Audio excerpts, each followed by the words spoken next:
once again, we shift from the global stage, from the conversation on the Mediterranean and the economics, the crisis and the tensions in the area, to some more, I would say, optimistic view, the daily life of one of our participants to the MEM. Thank you so much, Imam Alhajji. Welcome, and thanks for our conversation. So, can I start asking you to tell us a little bit more about you? Eman Alhajji from Saudi Arabia. I lived in the US for 6 years, then I came back a PhD candidate in material science and engineering at KAUST with more than 100 nationalities, a mother of 2 sons, and what else? Can go forever, but yeah, I'll stop here. It's already a lot. There are a couple of details. I'll stop you on your biography. You mentioned you have been living in the US and then you moved back to Saudi Arabia.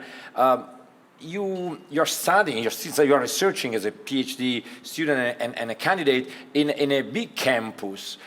Can you just elaborate a little bit more of how many nationalities there are? You just mentioned the numbers, but what does it mean? Is it a kind of a, because we might have an impression that not many people are going to Saudi Arabia to study, but you're telling me a totally different picture, totally different story. What is it about?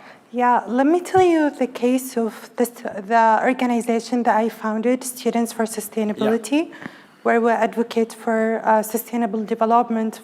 So for this organization, we have I think for the board members, more than 10 nationalities, Americans, Europeans, France and others, Italians, from Africa, from Asia, so from all around the world, we speak in a common language as international citizen or citizen of this planet Earth.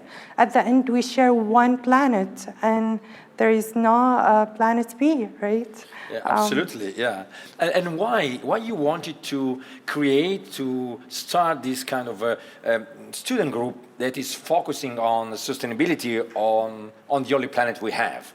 Yeah, we are in a very urgent time, and as stated by the United Nations, this is a decade of change, a decade where we have to act to preserve this ecosystem, because we're reaching this tipping point of our Earth boundaries, where we need to rethink of our economic growth, environmental practices, and also social justice, where we believe that true sustainability or sustainable development is within the intersection of these 3 spheres.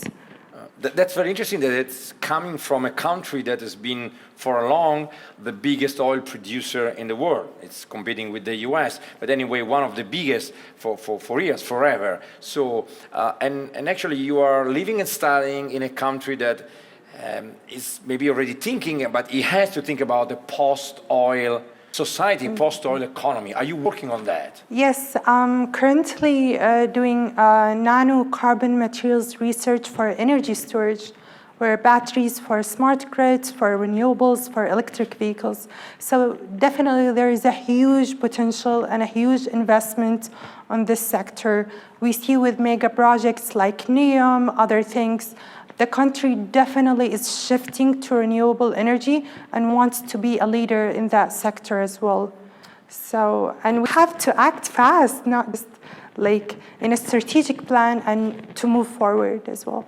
A couple of quick points. You mentioned the electrical vehicles. I'm a bit curious to know, are you driving yourself in Saudi Arabia? Yeah, I have the privilege to drive, and I learned it when I was in the US. Any difference? I would say that Saudi roads are a bit larger, much larger. In the US, they were very tiny, and we have to squeeze in different places. And I think in Saudi Arabia and the Gulf, we love things to be always large and excessive. Yeah. Last point, there is a role that you might take as a young change maker, along with your fellow colleagues that are here sitting with us in Lugano at the MEM. So what would be your field, your road to change something if you could, or what are you working on? You mentioned already, but if you focus on something specifically. Yeah, definitely I aspire to drive change towards sustainable development, and what I see is missing is the bridge between academia and industry and policy making.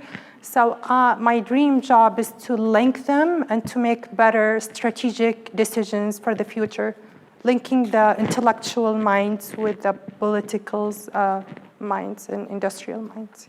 Shukran, thank you, Imam Alhajji, for this conversation.